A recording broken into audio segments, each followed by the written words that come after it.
What's up, y'all? 20 days here again, man. Day 5 of Road to Max Allocation with Lucid Trading.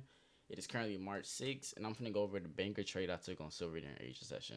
I'm currently up $1,000 on the account, and I'll need about 1,000 more gold to pass. So, first things first, let's get straight to it. Go to the 1 hour.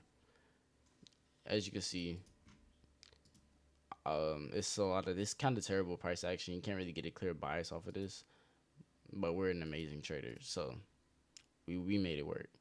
We seen this 1 hour gap right here get tapped and pushed lower. What I didn't want to see was price continue back above this wick right here, or we probably were going to be bullish. What did price do? It continued above that wick. Drop down to the 30-minute. You had this gap here.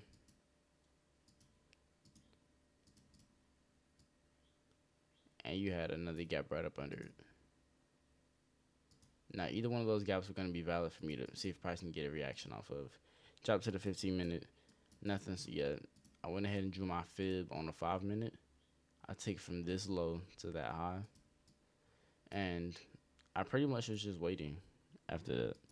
Originally, I wanted to see this get inversed, but it ended up not being a valid one because we created more fair value gaps, which was right here. So now we have a new fair value gap to watch for.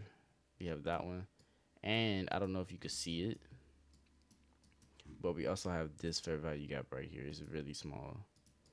So if price can inverse those two and go above this EMA and the channel, I would definitely consider buys. We already got our 50% pullback, and I just expect the price to continue higher, right?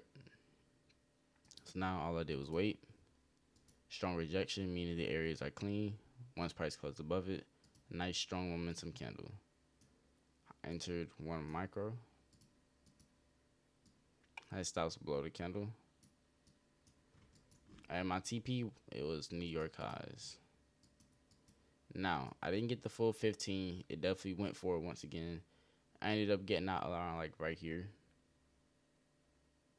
Yeah, I ended up getting out around like right there, I believe. Maybe it was a little higher. Nah, it was right there. So the trade ended up going for a 1 or 2.3.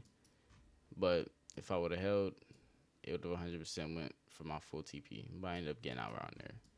So this is how the trade played out. We hit TP1. I was like, okay, I could close here, get a smooth base hit.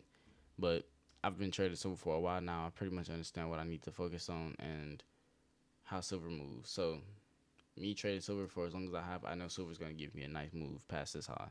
So I held, and then boom, price went up.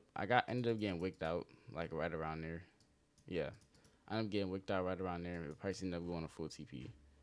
So this was the trade I took, and I'll go ahead and show the executions. Give me 1 second. As you can see, I'm up 1,000 up here, and this was the trade I took. So yeah, here's my compass. Our current balance is 1,958. Well, no, that's just how much I made. My current balance is, oh yeah, no, that's accurate. Okay. My current balance is 1,958. As you can see, we still had that first red day, which set us back. Could have passed if that day would have been green, but can't change the past, so we just gonna keep working. So about another $1,000 trade, or probably two $500 base hits, and we gonna be up, man. We gonna be up very well.